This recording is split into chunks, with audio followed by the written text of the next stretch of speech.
Ah, Walang sino? art Nagpalit siya ng ano eh. Palit siya sa loob ng sasakyan. Ah, si Heart? As in, nagpalit na like, Nagpalit. naka-innerwear talaga.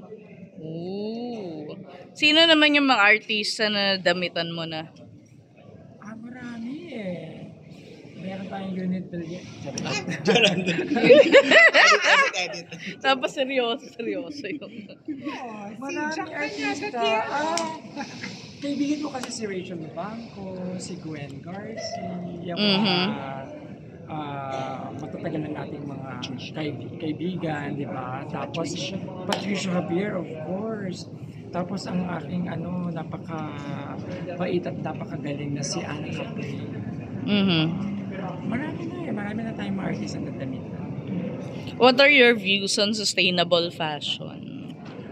Actually, kaka-present pa lang namin ng sustainable fashion namin during the Pilipino.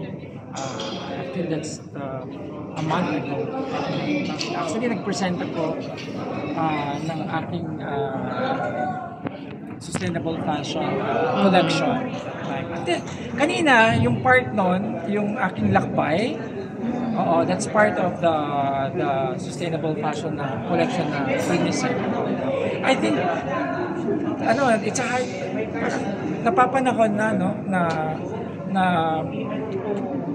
bigyan natin ng pansin yung ganitong parang kailangan natin umaksyon eh. Parang yung sustainable kasi na fashion, kakabit ka ng ng pagtangkilik ng sariling atin. In 5 years from now, ano yung goal mo as a design? Paris, here I come! Actually, sana next year na. We're planning to do an event at sumali sa Paris at saka Milan by next year. Yeah. Bonus question dahil syempre alam ko naman medyo ka.